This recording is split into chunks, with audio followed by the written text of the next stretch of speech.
on her head, I've already clipped the ears, so I'm going to start by just edging her ears with my shears. And I'm holding the leather of her ear in between my thumb and my index finger, and I'm just kind of following along, always scissoring away from the dog's head and not towards her head, so just so they don't turn into it and poke them in the eye with your shears.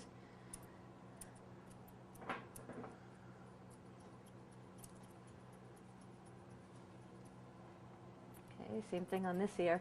And I actually have a pretty good grip on her ear.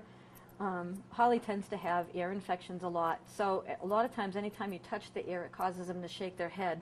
So I don't want her to yank her head away or shake her head really quick and end up, nicking her ear in any way. So without squeezing or hurting her or anything, I actually have a pretty good grip on her ear, so I can feel if she's going to shake it before she does.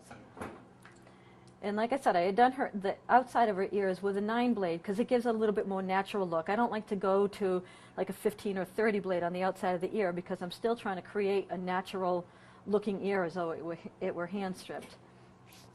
Now, the biggest mistake people make on this breed and a lot of the terriers is they leave too much under the chin and leave more of a beard rather than a goatee, or they wind up having a really heavy look more than a tailored look. And what Sue's going to do by what she did by moving her clipper line up on the underjaw, it actually draws your eye towards the front of this dog, as far as it draws her eye forward instead of being real heavy in the middle by leaving a big beard. So she's going to taper all that in with the thinning shears, and we really don't want anything sticking out. When you look at this dog from the top, it should be more of a brick shape. It shouldn't be hourglass shape.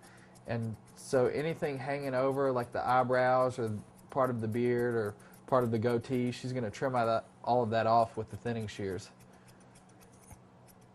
What I like to start doing is I start using my thinning shears, and I'm going to take off everything that's sticking out from the side of her head. So again, trying to give that nice elongated look coming down this way.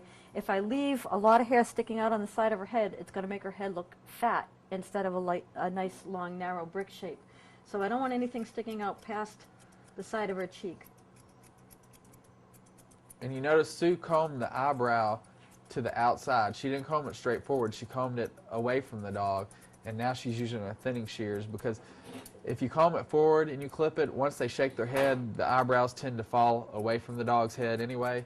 So by cutting it this way, everything will fall in line and be a little bit better balanced. You won't have to make as many swipes with your thinning shears by doing it this way. And they really shouldn't have an eyebrow, so to speak. It should be more of just a triangular shape brow, but you don't want to really expose that and make it really definite like you would on a Schnauzer. Well, the thing with on the Welsh Terrier and on your Fox Terrier, you're trying to get that nice brick shape, so you don't want to show a lot of definition in the stop. This should actually be more of like an unbroken line from the back skull right down to the nose. So although a Lakeland Terrier or a Sealyham or Kerry Blue, they have what they call a fall. In your Wheatons, they have a fall. So this hair in between here actually fills in here and comes down and covers the face. On your Fox Terrier, your Welsh Terrier, they don't have a fall, but they have fill. So you don't want to come in like you would on a Schnauzer and cut all of this out, because if you did, you'd show a definition in the stop instead of giving that nice flat brick shape to the head. So I like to go in with my thinning shears. Once I have my eyebrows set, and again, I'm taking them nice and tight, using my thinners to the side of the head. And like Jay said, I have a very short brow. It's a nice little triangular shape. And then from the inside corner of the eye, just to show a little bit of definition, I actually come in with my thinning shears in this direction here and just make a couple of swipes, because I want to show that she does actually have two brows, but you want to leave enough fill in between that it gives a nice flat look on the top of the head. You can also go in, if you want to do it with your fingers, from the inside corner of the eye, if you just take this hair and kind of pluck back a strip that kind of frames the eyebrow a little bit, you can actually pluck out just enough to show a little definition between the two, but still leave enough fill in between to make the face look